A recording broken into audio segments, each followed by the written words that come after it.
Hello friends, welcome to my channel Indrani cooks where I make cooking easy and fun feel। আজকে একটা দারুণ মজার রান্না করব, মরিচ মুরগির ভর্তা, একদম বাংলাদেশি স্টাইলে। গরম গরম ভাতে খেতে দারুণ লাগে। আমি এখানে নিয়ে নিয়েছি 200 গ্রামের মতন বোনলেস চিকেনের পিস।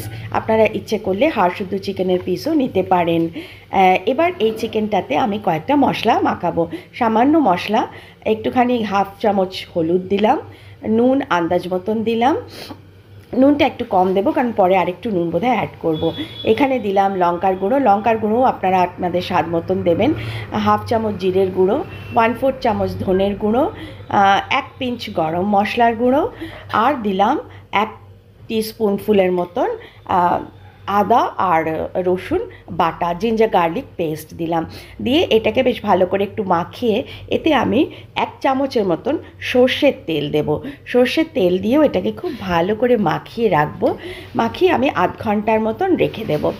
এখানে কিন্তু সর্ষের তেলই ব্যবহার করবেন, অন্য কোনো তেল ব্যবহার করবেন না। আমার আধ ঘন্টা মাখানো হয়ে গেছে।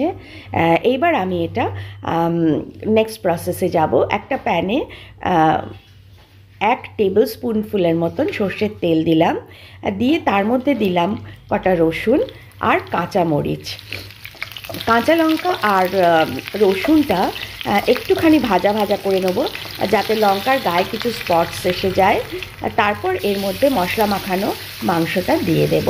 মশলা মাখানো মুরগির মাংসটা দিয়ে কিছুক্ষণ নাড়াচাড়া করব, মানে যাতে তেলের সঙ্গে চিকেনটা যাতে পুরো ভালোভাবে কোটেড হয়ে যায়, পুরো তেলটা যাতে চিকেনের মধ্যে ভালোভাবে লেগে যায়, এরমভাবে এটাকে নাড়াবো। বন্ধুরা, আশা করছি রান্নাটা আপনাদের ভালো লাগছে। লাইকটা করতে ভুলবেন না, কিন্তু দয়া করে লাইকটা করে দেবেন। এবার এখানে একটা বড় সাইজের অনিয়ন বা পেঁয়াজ সরু সরু করে কেটে এর মধ্যে দিয়ে দিলাম। দিয়ে এইটা একটু ভাজবো, তবে খুব বেশি লাল করব না। ততক্ষণই ভাজবো যতক্ষণে পেঁয়াজটা একটু ট্রান্সপারেন্ট হয়ে যায়, মানে যাতে পেঁয়াজটা একটু নরম হয়ে যায়, ততক্ষণ অবধি ভাজবো এটাকে। এবার ঢাকা দিয়ে দিলাম। ঢাকা দিয়ে ততক্ষণ রান্না করব, লো ফ্লেমে ঢাকা দিয়ে রান্না করব যতক্ষণ না চিকেনটা সেদ্ধ হয়ে যাচ্ছে। আমি 5-7 মিনিটের মতো রান্না করলাম, চিকেন আমার একদম সেদ্ধ হয়ে গেছে। যদি আপনারা দেখেন আপনাদের চিকেন সেদ্ধ হলো না, তাহলে আপনারা একটু জল অ্যাড করতে পারেন। আমার কিন্তু জল অ্যাড করতে হলো না।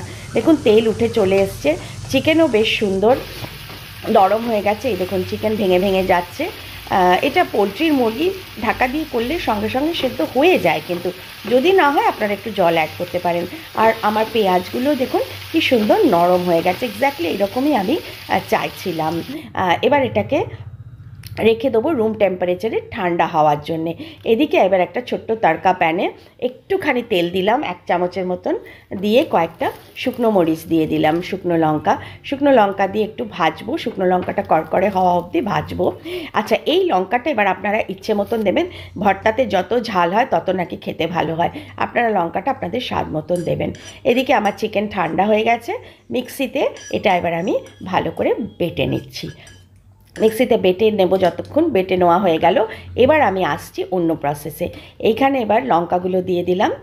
লঙ্কা আপনারা আপনাদের ইচ্ছে মতন দেবেন। একটু কাঁচা পেঁয়াজ দিলাম, আর দেব সামান্য একটু নুন দিয়ে লঙ্কাটাকে খুব ভালো করে, আমি বললাম নুন পরেও একটু অ্যাড করব, ওই জন্য নুনটা আপনারা বুঝে স্বাদ মতন দেবেন। এবার লঙ্কাটাকে ভালো করে চটকে নেব, পেঁয়াজের সঙ্গে ভালো করে মেখে নেব। এই মাখাটা কিন্তু ভর্তার আসল সোল, ওই জন্য এটা খুব ভালো করে করবেন, পেঁয়াজ যেন ভেঙে না যায়। লঙ্কা ভাজার তেলটা দিয়ে দিলাম, আমরা আরও একটু তেল এরপরে দেব। লঙ্কা ভাজার তেলটা দিয়েও বেশ মেখে নিলাম। পেঁয়াজটা দেখবেন বেশ নরম হয়ে এসছে। এবার দেব বাটা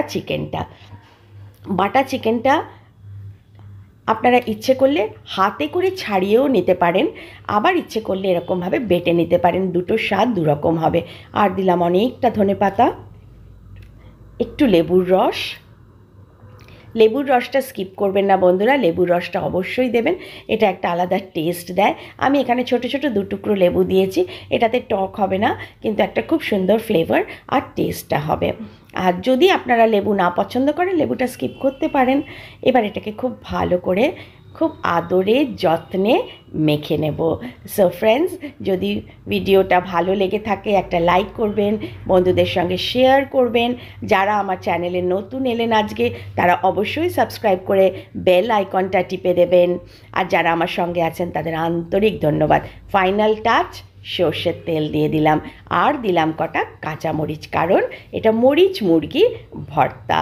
এবার এটাকে ভালো করে মেখে গরম গরম ভাতে সার্ভ করুন। আর একটা মজার কথা চুপি চুপি বলে রাখি, জানেন তো বন্ধুরা, এটা গরম ভাতে যেমনি ভালো লেগেছিল, আমি কিন্তু রুটি দিয়ে খেয়েছি, রুটি দিয়েও আমার কিন্তু ফ্যান্টাস্টিক লেগেছে। ভালো থাকবেন, আনন্দে থাকবেন, আমাকে মনে রাখবেন। Be happy, be merry, catch you all.